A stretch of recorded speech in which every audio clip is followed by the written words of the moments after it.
Wonderful. Well, it looks like we're 1 minute past the hour, and the number of participants entering or the rate of entry is decreasing. So I'm going to start today's webinar. Hi, everyone. Thanks so much for tuning in today, and thanks so much to the Wildlife Society for providing the opportunity for us to present this webinar. Today's presentation on accessibility in web-based meetings is co-hosted by the Inclusion, Diversity, Equity, and Awareness, or IDEA working group, and by the newly established Disabilities, Neurodivergence, and Allyship, or DNA working group. We thought this topic was particularly relevant and exciting because internet-based meetings, as you all know, have now become a very central and important part of professional communication. And also because one of the IDEA working group's objectives identified in 2021 was to share best practices for poster and PowerPoint presentation accessibility. Providing resources for accessibility in online meetings felt like a natural and very important extension of this topic. The timing of this webinar was also very serendipitous because it coincided with the establishment of the Disabilities, Neurodivergence, and Allyship Working Group. The IDEA and DNA working groups are very excited to host this webinar together and to continue collaborating in the future. And with that, I wanted to pass the Zoom over to the DNA working group so that they can give you a bit more information about their scope and aims. So the Disabilities, Neurodivergence, and Allyship Working Group, some of our goals are to increase equity and inclusion for people with disabilities and people who identify as neurodivergent, as well as the main focus being the allyship and creating learning opportunities such as this one here for all of you to improve your allyship, which is needed to make improvements on cultural shifts in our profession as a whole. And so with that, I'll hand it over to Mark. Awesome. Thanks so much. I'll just briefly pop in to do Mark's introduction formally. Thank you for introducing the DNA working group. We're super excited to have it launched within TWS. And then, so now moving back to today's webinar, just a reminder to everyone listening to please enter your questions into the Q&A anytime during the presentation. And we'll go through as many of those as possible with Mark, either at the end of the presentation or during the presentation, if needed. And so with that, we are thrilled to introduce today's speaker, Mark Boyden, from the Austin, Texas-based nonprofit organization Knowbility. Knowbility is an award-winning leader in accessible information technology. Their mission is to create an inclusive digital world for people with disabilities. Mark Boyden is Knowbility's system administrator and IT director and has more than 20 years of experience leading and implementing information technology projects in for-profit and nonprofit settings. Mark has a Bachelor of Science in Mechanical Engineering from the University of Texas at Austin, with an emphasis on computer-aided design, analysis and manufacturing, and control systems. He is a native Austinite with a long history of community involvement on neighborhood councils, in public radio, nurturing youth programs, and in supporting local environmental groups and Austin Community College. Mark, thank you so much for joining us today, and please feel free to begin your presentation. Great, thank you. I'm really happy to be here with all of you. And thanks for the very kind words. Most of that's true even. So, I did that not go. All right, there we go. As introduced, I am indeed systems administrator and at Knowbility, we all wear a whole mess of hats. We're a very small but mighty group. And yes, I do have radio, television, multimedia background. I did that for a number of years. Also worked in web design development, led internet strategies for years. Anyway, more than anything, my alignment with you guys is that I am a huge outdoor enthusiast and I really love the work that you guys are doing. So I'm pleased to be here to give you this introduction. Knowbility we have a mission focused on digital inclusion and equality, and we're intricately involved in the education advocacy for people with disabilities and the technology used online. So in 1999, we saw that people were being left behind, and so all of our focus is on moving this forward at an international level. What I want to do is this is the quick agenda. I'm going to spend a little bit of time on why accessibility. We're going to talk about the working group from W3C and how they focus on ensuring that online meetings are accessible for everybody, and especially for people with disabilities. And then we're going to move into how to hold successful meetings and workshops. We'll spend a lot more time on that. We'll finish up with a little bit of platforms and tools and the ifs, ands, or buts about those. You will see me throughout this presentation interchange the word accessibility and ally. This is what's known as a numeronym. And so we abbreviate accessibility with the 11, which works well from an ally perspective from the wording, but stands for the 11 letters right in the middle between the A and the Y. So why is accessibility important? There's so many standards. There's the guidelines that we get from the W3C. We have a lot of people that say why, because accessibility is so hard and that there's lots of changes. So let's start with the primary reason, and it's about the people. And here we see from the viewer's perspective from within a sphere, we see a diverse spectrum of faces peering at us from all directions. So the essential question, though, is can people with disabilities get the same information, perform the same interactions, and function as others with comparable ease? Key point. Also, if you do not intentionally include, you unintentionally exclude. So, who gets excluded? Well, people who were born with a disability. This is what people usually think about first. Oftentimes, it's just we're thinking about blind people, deaf people, but there's people who have developed a disability as a result of illness or injury. They may become blind. The first disability that most people don't even think about oftentimes is just eyeglasses, right? Eyesight. Many of us can't see well without it. But then there's Parkinson's, head injury, other things like that. People who develop impairments due to age, eyes just like I talked about, but have to zoom in on stuff, larger print, need captions, run into arthritis. There's those of us who end up with temporary disabilities, whether it's, say, you broke your arm, pregnancy even, illness, vertigo, you might have a stroke and speech is difficult. Then there's situational disabilities. Say the sun is shining too brightly onto your screen, or you're in a crowded bar holding your baby. So thinking about all of these things and working to accommodate it so everybody can be a part is a constant and positive thing. The practical realities, though, really come down to employment and interdependence and equity. Can I find job listings? Can I scroll through them just like a typically abled person, apply online? What about workspace accommodations and access to the resources that everybody needs to be an employee there, or instructional resources, independence? Can I select, if I'm shopping, say, for a friend or a family member, can I select an appropriately colored umbrella or whatever it is I'm looking for? Can I book my flights, my hotel?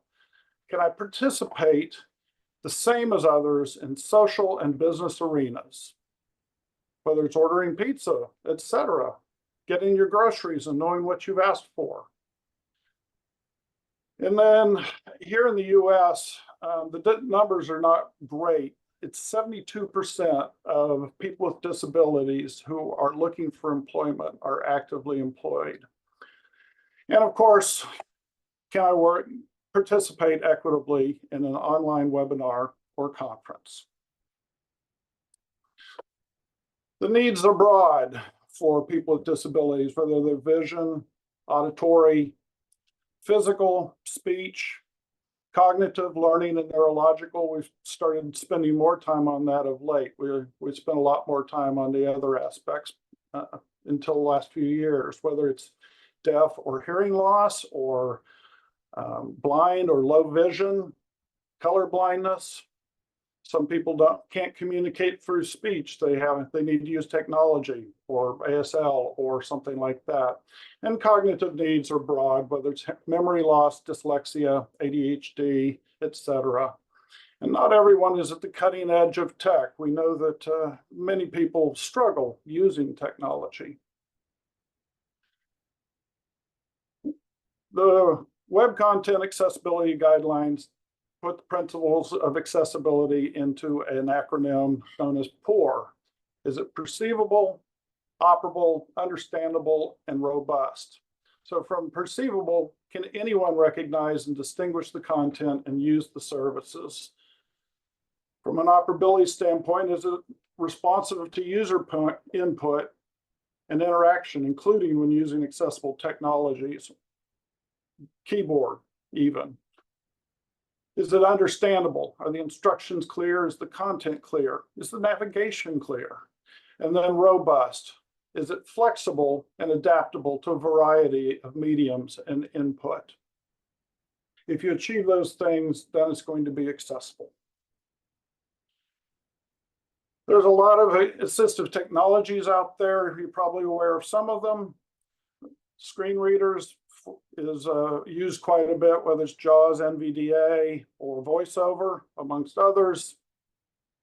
From the keyboard, a lot of people can't use a mouse for a number of reasons, and they need to do everything from a keyboard.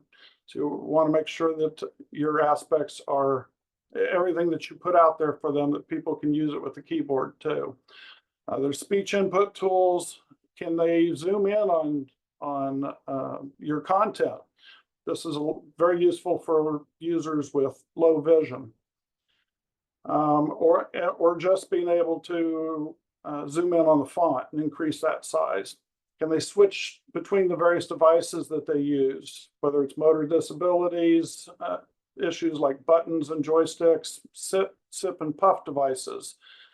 So the mouse is used through the mouth. And then there's high contrast for people with color blindness types of issues, whether it's low vision, color blindness, night modes, etc. So that's kind of a snapshot level of that. But other reasons why we need to jump into and pay attention to accessibility is because it's about business. You can expand your market, and I know you all are a nonprofit, but it's still kind of a business. We're a nonprofit too. So there's not quite 2 billion people in the world at this point with disabilities. But their friends and family take it up to about 3.3. And the people with disabilities have a 2.2 trillion annual disposable income impact upon global business. And if you include the friends and family, it's up to $13 trillion. So as we all try to grab a piece of the pie, another thing to note too is that it's about 25% of the people of the world are experiencing a disability at any given time. So don't leave money on the table. These numbers are a few years old, but I haven't found an update to them. There's a report that was done back in 2019 that said about 70% of online shoppers are leaving the site due to disability issues or difficulties because of disability issues. 75% of people with disabilities will pay more when they're working with accessible websites. And then 86% shop on sites that they know to be free of barriers. And they talk a lot amongst their communities. It'll enhance your brand too. So you obviously know what your mission statement is, but how do people perceive your organization and what can you do to improve efficiencies? A lot of people, or a lot of technology that we have today was created for people with disabilities. That's speech to text now, but the typewriter and the electronic toothbrush were also for that type of reason and such. So as you can work to increase usability of all your experiences and drive innovation, you're going to bring more people to the fore. And I know that people that are disabled like to get out into the wild too. Finally, there's of course reducing the legal risk. While it's down from a peak in 22, we still had 8,200 ADA Title III lawsuits last year. And it's very expensive and damages your reputation, so you want to avoid it. And then just recently, the Department of Justice in March ruled that the ADA does apply to online activity. And so we're going to unfortunately see more and more aspects related to this. So it just will help everybody avoid all of that. So before I move on to online meetings and podcasts, accessibility, does anybody have any questions about any of that? It appears that all of the questions were more about how to use Zoom. All right, I'll move on then. So we're going to move into what you need to think about as you move forward with accessible online meetings and podcasts. And podcasts are essentially the same, except you produce them offline and they're not live. But the same considerations go into it all. So the Web Content Accessibility Guidelines 2.1 AA, there's also AAA, there's various levels to this, but what you're looking to meet in today's world is the AA guidelines. AAA is kind of excels to the best level possible. And in their guidelines, 1.2 deals with time-based media or video seminars and things like that. So media alternatives are your primary focus. We're focusing on the audio and the video and ensuring that it's accessible. And so that includes providing a transcript as an alternative. And then also captions, voice descriptions where necessary, because sometimes some of your videos, it's not just about what you hear, it's what you want to see going on there as well. And so an alternate description of videos is a positive aspect to anything you show online from that perspective. And as you're going to focus on this, whether they're deaf, blind, low vision, and of course, all the other guidelines apply too, such as providing alternate text to images, contrast for colors, and things like that. From a starting point, of course, you need to create your plan. It's all about repeatable, reliable results. You're going to nourish this plan because as you run through this multiple times, each time you're going to discover new things that you could have done to make it better and more accessible. But as you go through this, you need to know your goals, you need to prepare, your goals being your outcome. What are you trying to achieve? And prepare for all the alternatives that you need to ensure that people are going to be able to be a part of your presentation, your webinar, whether they need to ask questions through an alternate method or whatever. So you'll prepare, you'll do some testing and staging so that you sure when you come here, you're not guessing how you're going to handle those things. You've tested it and tried it all out. And then at the very end, after you've done your implementation, you're going to want to do a reflection, a CPR, the contextual purpose results, as you reflect to see whether or not contextually you did achieve the results that you wanted.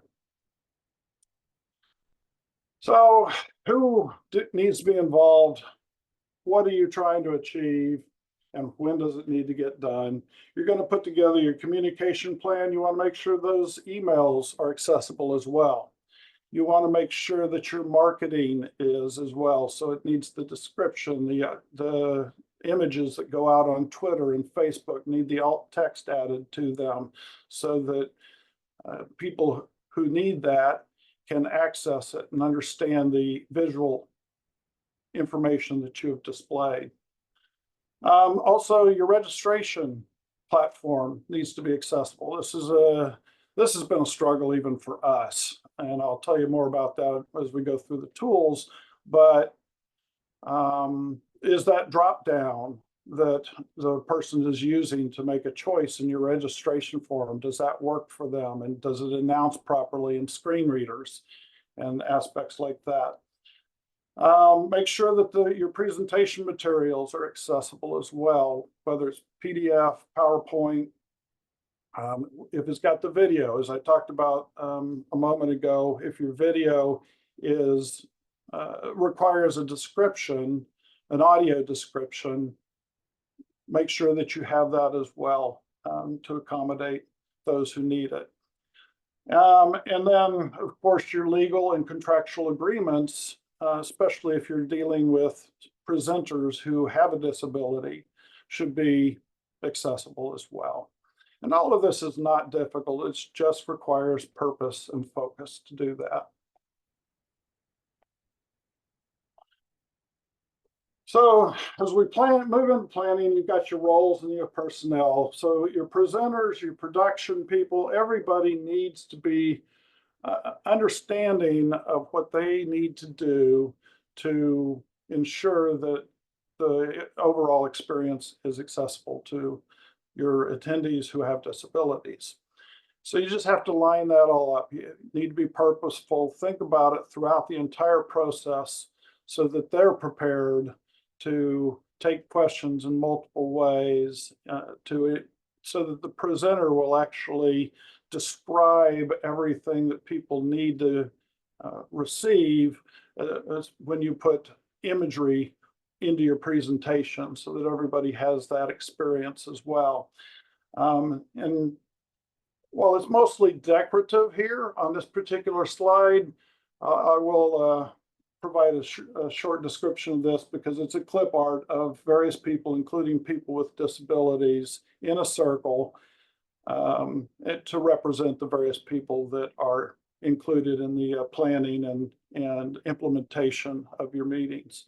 So going on, that includes your moderator, your marketing communication, your assistants, your vendors, and your attendees, as ensuring that you communicate what types of accessible technologies you have available so that they can also request additional accommodations should they need them.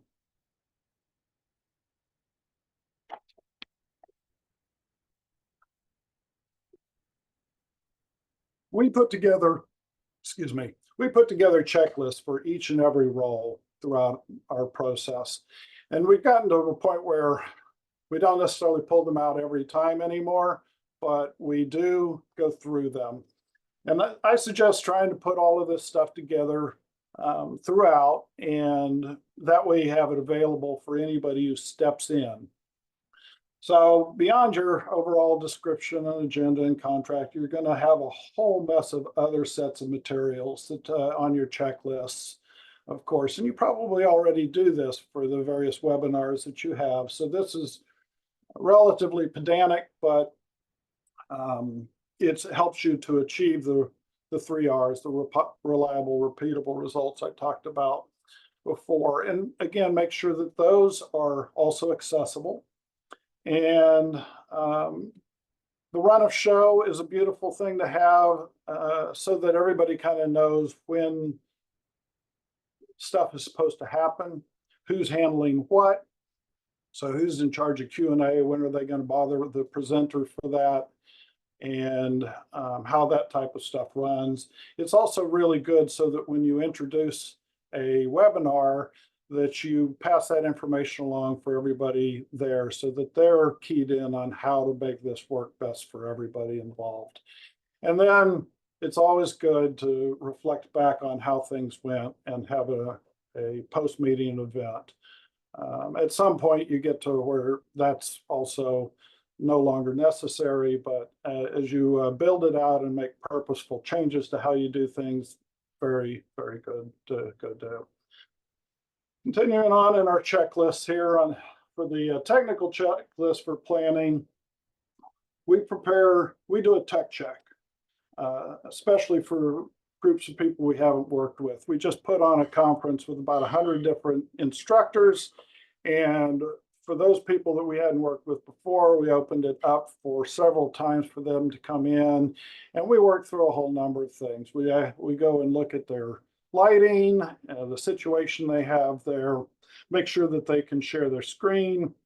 If they have videos, make sure that they've done the settings right, because in Zoom you actually have to turn on a optimization thing for video and the sound, and so that they also know how to use the platform. Not everybody uses Zoom, they use other ones as well, and so when we're working with people like that, we're giving them a chance to come in and make sure that they feel comfortable giving their presentation in a platform that they're less comfortable interacting with.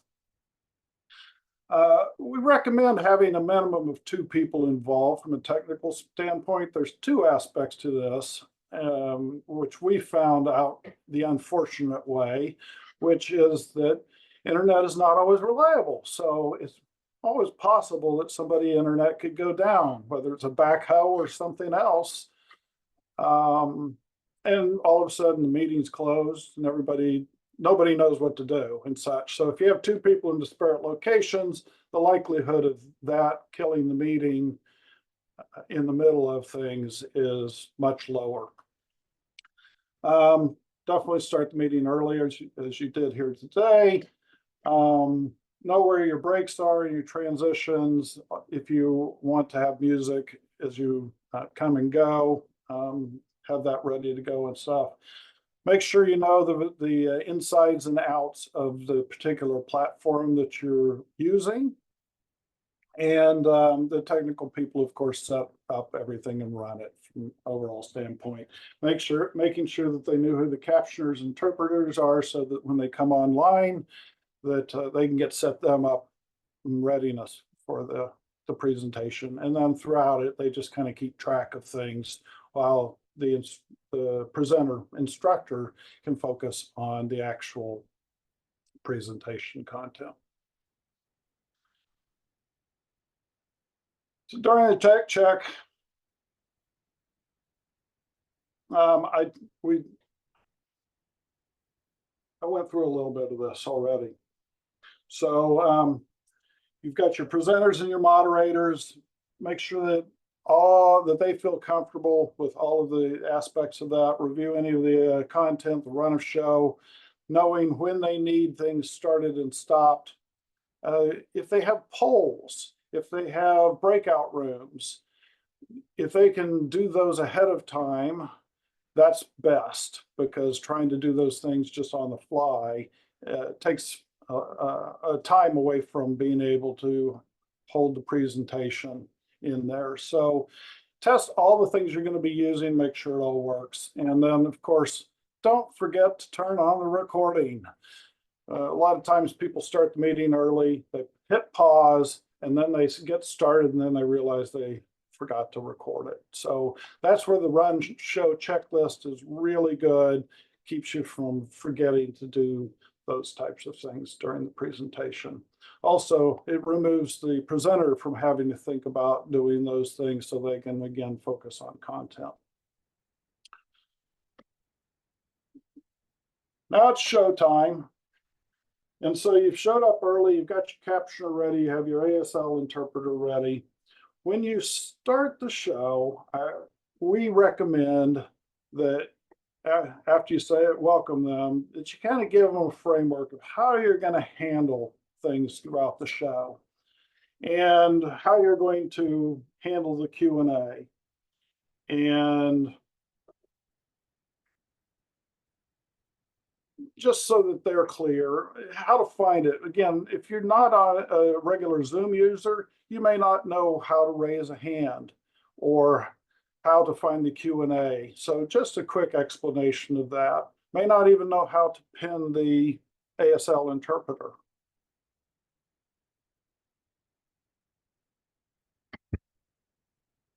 All right, so you've got everything lined up from a technical standpoint. And just like you saw here today, you've got a moderator that kicks things off and welcomes everybody. And the moderator is typically the one that's going to give the instructions that I just talked about from a technical standpoint, how you can find the ASL interpreter. What type of captioning are we doing today? Is it AI or do we have a live captioner so you know what to expect? How can you interact with this? Use the chat, use the Q&A, whatever features you decide you want to use. It's also a time where we typically tell people that we're recording the presentation, even though Zoom announces it, not all of them do. And then whether or not it's going to be released afterwards, and it solves a lot of the questions that typically come up. I see that when people don't introduce that at the beginning, it's usually asked about a dozen times. Also, what if there's like a transcript or any other documents available to them to utilize, access to the slides potentially, and how that would be sent out later on afterward. The moderator is also very helpful and useful when you get to things where in the slides URLs are being provided and passed along. And so those can be cut and paste into the chat so that people can utilize them during the presentation if they desire. And then if there's polls and breakouts, the moderator can help kick those off. So then we're off to the races for the presentation. And we're up and running, and I have it on this slide, a picture of a horse race that has just started with the horses out of the gate, the jockeys on top, and we're running. So we move into the whole time aspects of being it during the show time and stuff. And so you've got 3 people potentially. Oftentimes your assistant and moderator are combined. Sometimes even all 3 of these are combined by one person. But you're monitoring the chat, and that's to help your presenter, who will be more focused on content than watching what people are asking and saying. If I did this a lot more, I'd probably be more able to monitor all of that because I see people do it, but it always makes me personally uncomfortable. And as I said, posting the URLs from the slides and helping anybody who asks questions in the chat for how to be participative in the session. So monitoring the Q&A as well. And then the technical side, if we run into any technical issues, somebody can't get into the meeting, it's not working for them, and such like that. That happens, unfortunately. And if you're trying to handle too many things at once, you just can't get it all done. So more at first, and then as you find that you've got everything operating a lot more easily and quickly, you can bring in less people to do those aspects of running the actual event. Talk about a few gotchas and glitches that have happened for us over time. There was a time when Zoom, it was not as accessible as it is today. Like on Apple, whenever you couldn't turn off the dings for people coming in and out of the room, you couldn't turn off the dings on chat. So somebody who was using Mac and had, say, a sight disability, and so had their screen reader and such, that was causing problems for them. And so we had actually gone through and figured out how to make that work for them so that they could participate without having to have all of that noise going on in the background and still be a part of all the activities going on in the meeting. And then we gave all that feedback to Zoom and they fixed things. So realized that language interpretation captioning may take some time to acquire. It was very easy before the pandemic, but that shifted and we've had so much more demand for captioning and ASL services than we've had in the past. And so we're having to plan ahead further than we ever had to before. A few days isn't cutting it anymore. A week typically for ASL services is what we've found. We've run into some issues with some of our contracts related to the permissions that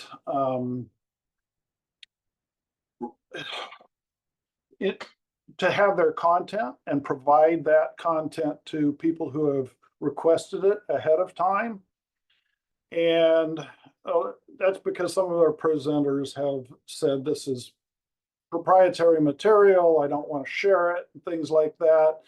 So just know that as you go through your interactions with your presenters that this might come up and figure out how to make that work. Usually if we say, well, if we get any accommodation requests for this, we'd like to be able to share it with them so they can participate in a manner that works for them. And usually they say, well, okay, as long as it's just for the couple of people and you ask them to destroy it afterwards. But it usually works. Or you think about using somebody else if not. We already talked about recording, not turning it on or not remembering to make sure it's running.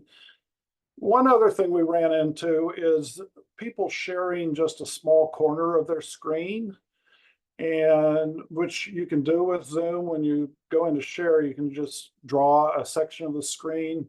What that does, though, when you're doing the recording is it actually puts it down at a much lower quality than you might think about. So you want to make sure that the screen that you're sharing is at the resolution and quality that you want in your recording.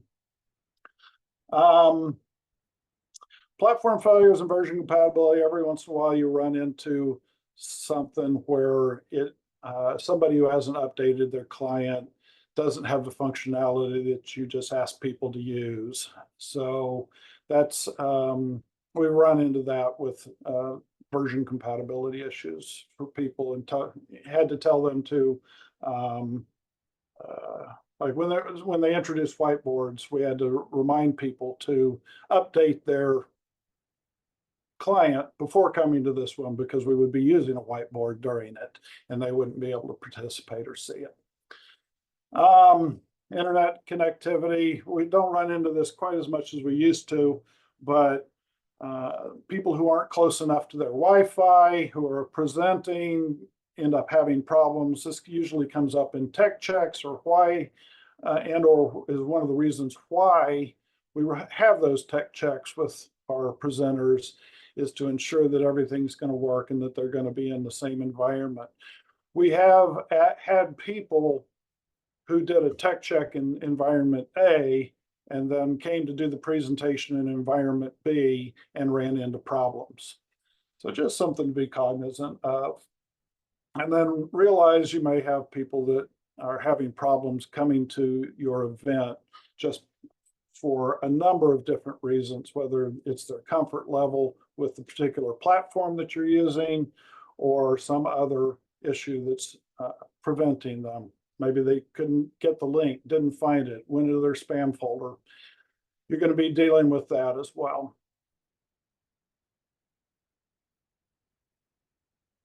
So one of the biggest ones in terms of accommodations is either ASL interpretation or captioning. Unless you're dealing with multiple language types of presentations, and that's just as pretty much the same, if you shall, in terms of setting that up. But as I said, book early. Sometimes there's platform compatibility and familiarity issues. We're seeing less and less of that because they usually ask these days. But anybody you haven't worked with before, I highly recommend doing a quick short test at some point with them, or making sure that they come early enough so that you don't have to worry about that. Requesting transcripts. We always request a transcript from our captioners. And they usually include that for just a small fee on top of the work that they do. If you're doing it with AI, you get that, of course, right? But you can use that later when you redo the captions and when you publish a transcript along with the video to your attendees after the meeting. Depending on your relationship with your presenter, being able to send the presentation to your attendees afterwards, and then working with them from an accessibility standpoint to get it in a manner that allows it to be made accessible. So if you're going to be handing out, say, a PDF of a PowerPoint file, which is pretty common,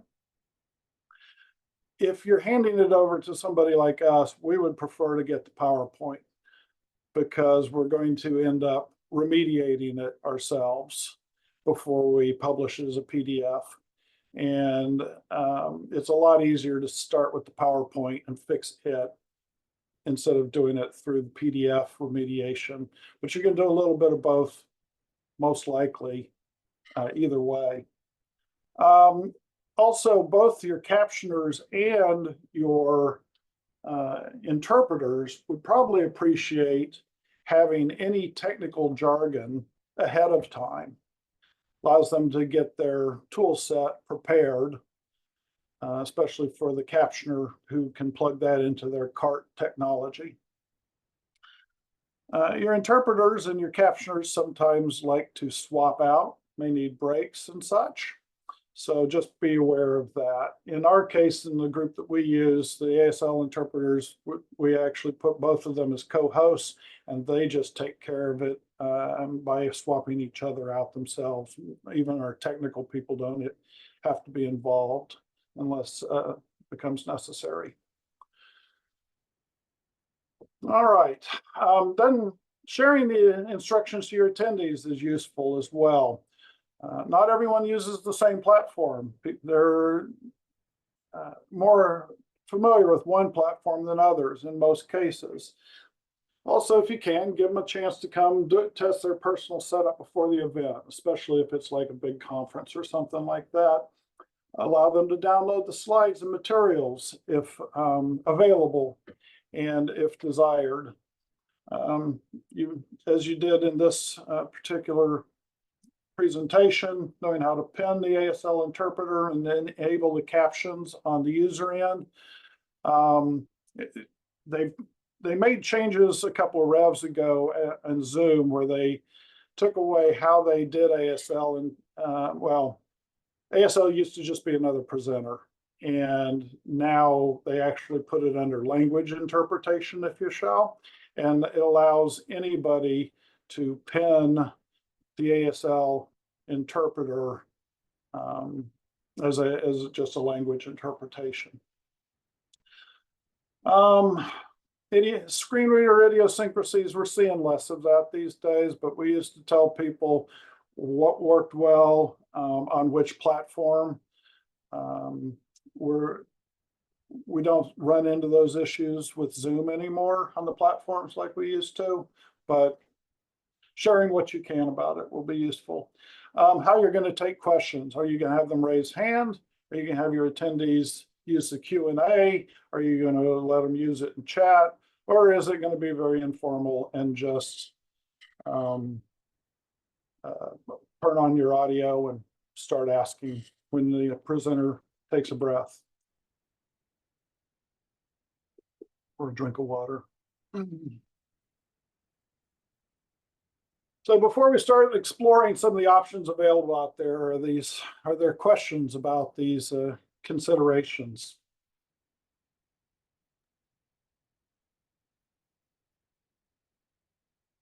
There was one question that came in that it looks like the DNA working group is helping to answer as well, but if you want to comment on it also. One question said, if you make a PowerPoint accessible with alt text, headings, etc., will a screen reader be able to read it if you are sharing the PowerPoint on Zoom or Teams? Right. The short answer is no. That part does not come across. You just get the visual part, which is one of the reasons why having someone who can cut and paste any URLs into the chat is helpful from that standpoint. The presenter should be giving and describing any information that is displayed on the screen that is pertinent to the understanding experience of all of the attendees. So some of my graphics, like right now I have a big question mark on the screen. So some of the graphics are decorative or reinforcement to the information already being presented. So do you need to describe that? Perhaps, perhaps not. As I was going through the checklist, I had video or pictures of a checklist. It was pretty obvious we were going through a checklist, so I decided not to describe those. Are there any other questions? And did I get? Okay. That seems great. Thank you. All right. So we're going to move into talking about post-production, video publishing, and some of the potential tools that you might use throughout all of this. We have it's a light bulb personified in front of 3 doors, each with question marks, and they look all the same. Question is where do we go from here? What do I choose? So from a video recording, mixing, editing, the whole streaming standpoint, there's a whole mess of tools that you can use. And we'll get into some of the platform tools in a moment. But when you're done, you might want to go back and kind of clean things up a little bit before you go put it up on YouTube or wherever you're going to put it, Vimeo, etc. Or just on your website. So from an editing standpoint, there's things like Adobe Premiere, there's Shotcut. Adobe Premiere, most of you probably know, and it's a very expensive tool set. Shotcut is a free open source software version of Adobe Premiere, or very similar, obviously. Lossless Cut, similar, but it's just a trimming tool. If you don't want to wait hours after you just kind of slice parts out of your, like the front, the beginning and the end, and maybe any breaks in the middle. Great. These last 2 tools here, Lossless Cut and Solving Multimedia, are what's known as trimmers. And so they don't actually recompress the entire video when you're done with it. And it comes out in 30 seconds instead of an hour or 2 later.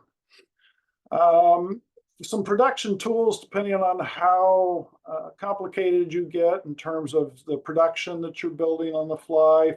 But for video mixing, this turns you into kind of a little television studio. These are the popular ones that I see out there. vMix, which is like about $100 a year to start off with, and then OBS Studio, which is Open Broadcasting Studio, is a free open source software version. It's a little less easy to use than vMix, but a lot less inexpensive for nonprofits like you and us, who stretch every penny all the time. Sorry about that. All right, so captioning. This is one of the biggest questions we usually get is how can I easily caption my videos? There's quite a few ways out there, and when we use live captioners, we do less live captioning than we used to. We used to always use live captioning. AI's caught up quite a bit. We actually get some people with disabilities who say, I would prefer to have the AI captions because neither one are 100% accurate. And the AI captions show up quicker than with a live captioner who can be many seconds behind what's going on screen. But these are ones that we have used in the past. Captioning Star, US Captioning, Texas Captions, which is a local one here in the Austin area. And we primarily use them, but sometimes they're busy, so we have to have other ones as well. There's some white glove captioning groups, i.e. a little expensive, but they hold your hand through it from beginning to end, and it's all taken care of from the beginning and the end of your video production, 3Play Media being one of those. No longer a big issue, but Rev is probably one of the most affordable captioning groups that we've found. We have not found anybody more affordable than them. Before Zoom was doing captioning, we used them for the AI type of live captions. And they still provide that type of a service. But we mostly use them for the post manual captioning. And which means we can upload a video and they will caption it with by a person who most likely it probably gets run through AI at first and then they just correct it. But it's very affordable and you get good captions out of it, and you can actually hand them a dictionary of terminology and things like that. And so that when somebody says WCAG, which is WCAG, the Web Content Accessibility Guidelines. So if somebody says WCAG, it shows up as WCAG or WCAG. And other terminology. A big one for us is Knowbility, because otherwise it comes out starting with NOB instead of KNOW. And then another post auto transcription group that works with that also has some video production capabilities, and a lot of people like to use is Descript. There's a whole mess of these tool sets out there, and I could talk about more of them. Another way that we do captioning is we let YouTube auto caption, we let Vimeo audio caption. We take those two text files, we run them through a diff tool, which takes the differences between the two, which highlights the problem areas, and you go in and manually fix those problem areas, and you did it for zero cost, just the time that you spent on it, which has a cost if you're a paid employee, obviously. But volunteers, perhaps. We use some volunteers sometimes on this too. When you get to video publishing, that comes down to where it works for you. YouTube and Vimeo are pretty solid. Zoom it's easy, but it's costly in the end because you have to pay for the space on their website. We usually turn that on for people for a webinar, and then within a week or two, we've got it on YouTube or whatever.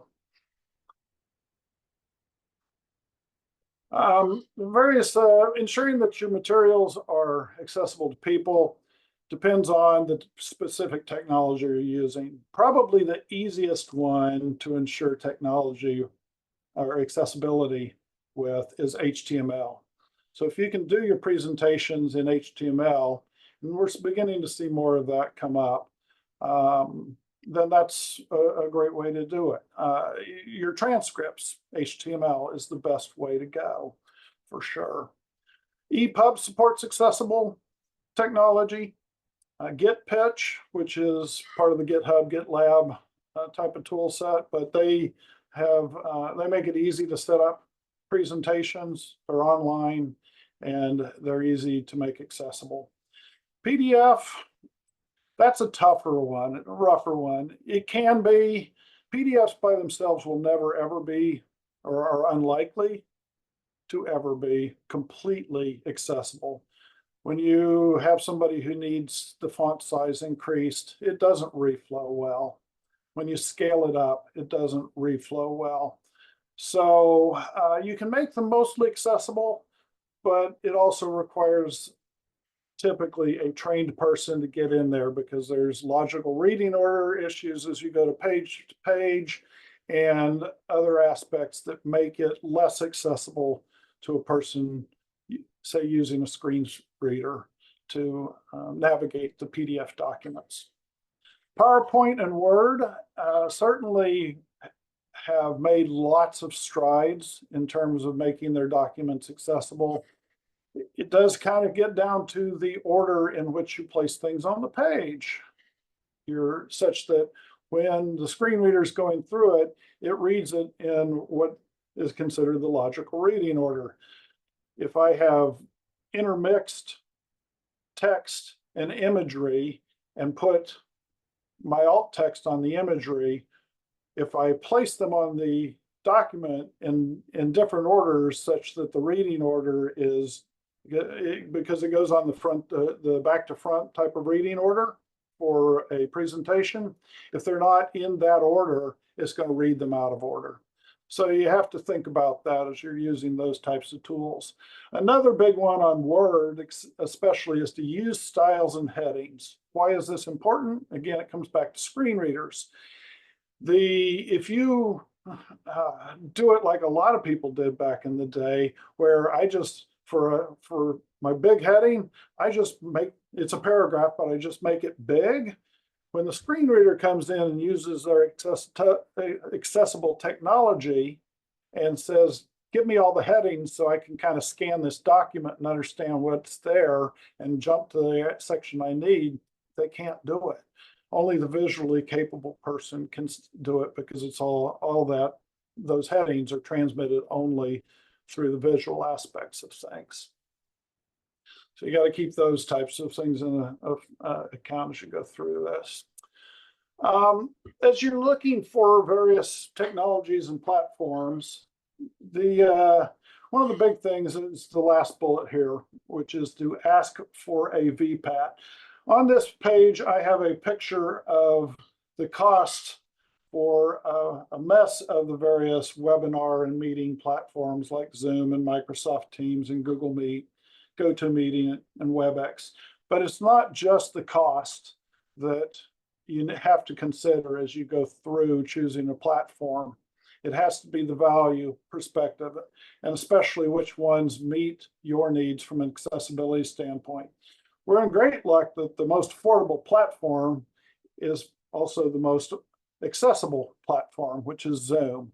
And interestingly, 92% of people with disabilities who list a chosen platform said that they choose Zoom over anything else. 92%.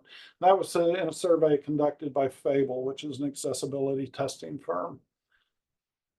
The VPAT, so it's kind of like asking for a Carfax if you're buying a car. The VPAT, which is a voluntary product assessment report, which falls under the accessibility conformance reports noted in section 508, the government guidance on accessibility, is a raw instrument, but it's helpful. If you ask a platform or a vendor provider for the VPAT or an ACR, and they ask, what's that? You already know a little bit about where you're at in their commitment to accessibility.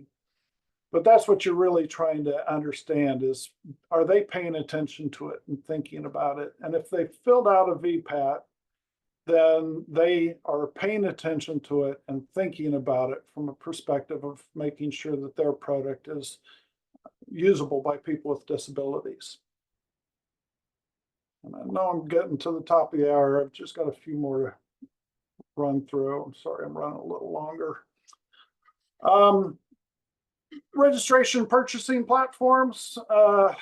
So you're probably familiar with Eventbrite. We moved from them a while back because of their lack of commitment to accessibility to one called Humanitix, who did pay for or did pay attention to accessibility. Unfortunately, it was a little more of a one-time thing. They're struggling with accessibility with their platform these days, and we're looking again. Others that are out there that both Ticket Tailor and Bookwin are paying attention to accessibility. Others that probably aren't. Eventzilla, RSVPify, those are pretty popular, but aren't paying attention to it. The last one I found recently that we're looking at pretty hard is called RegPack.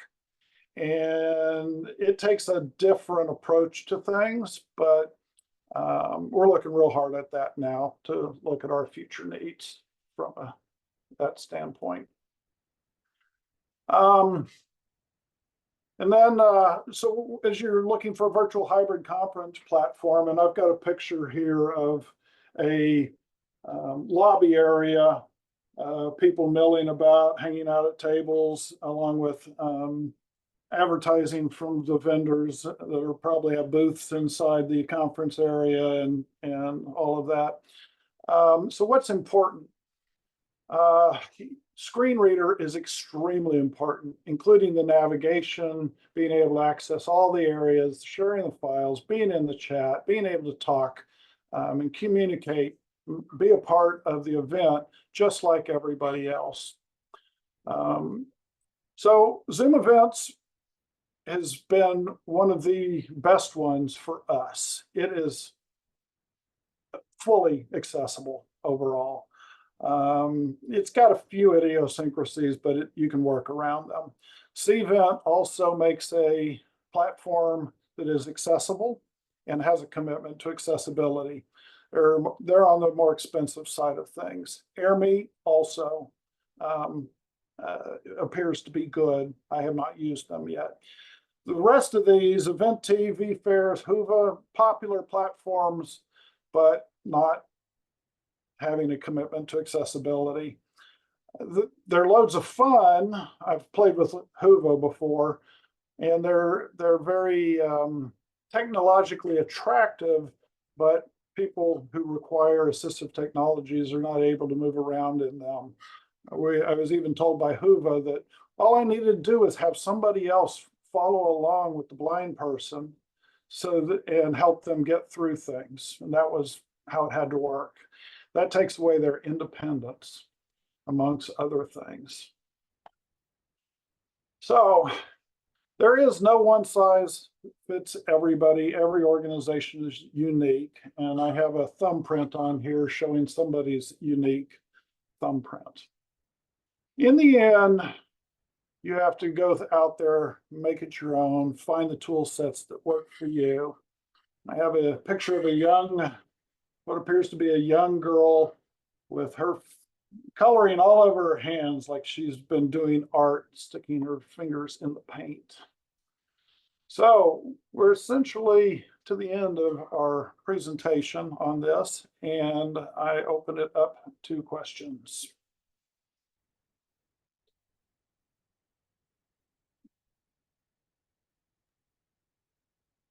Yay, wonderful. Thank you so much, Mark. I see a question about Whova and WebEx. We found Whova hard to use for screen readers. I agree, absolutely. We're using WebEx this year, seems more attuned. I have not played with or been in a conference that's been using WebEx. They acquired that technology, and I'm trying to remember who it was. WebEx events. Something of Phi. I forget what it was called. But when I went to their website to check it out, the website was not accessible itself. And you run into that. Now, just because the website is not accessible fully doesn't necessarily mean the product that they're selling isn't accessible. We've run into that a couple of times, but it can be indicative. Next question says, do you know what's the best app for collaborative communication that includes accessibility? So if you're talking about a separate communication app, say separate from the webinar type platform and such, we have found Slack to be an accessible platform overall. Our team members use it, and they would complain if it was an issue. And there are a couple of things in terms of the learning curve, but that's the tool of choice from the people that I know. Google Chat Google's actually pretty decent overall, including their Meet platform. So they have a commitment to accessibility. I don't know about Discord's accessibility tool set, and I'm not a regular user of Discord personally, but I could ask around and see if I've got a better info for that. For scientific presentations, do you recommend that presenters explain in detail the image line you demonstrated with your images? Or is that more for images that represent a concept like the one of the girl at the end? So I'll take you back to the question I asked in the beginning, which is, are you getting the equivalent experience? Are you getting everything that a typically abled person would get from the presentation? So describing what is on the screen is oftentimes the best path, even if it is duplicating, say for the checklist. Even if I said that and it duplicates it, it comes down to, are you conveying the intent and purpose and content of the information that everybody else is getting? Are you not left out? Are you not being excluded? I hope that answers the question, but if not, let me know.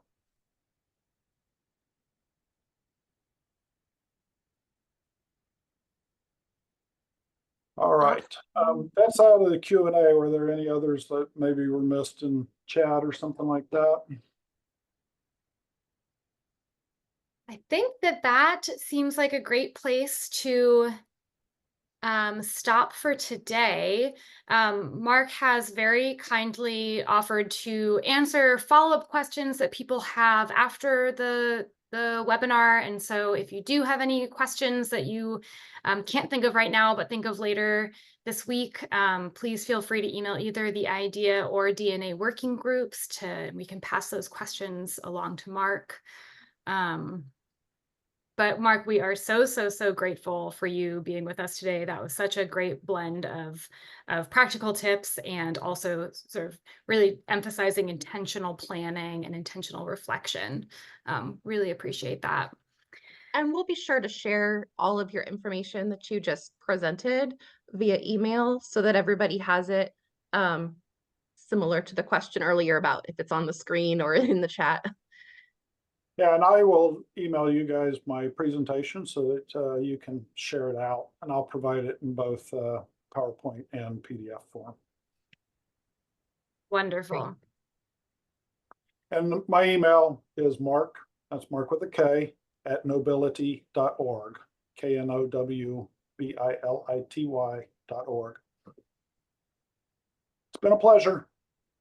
Such a pleasure. Thank you so much.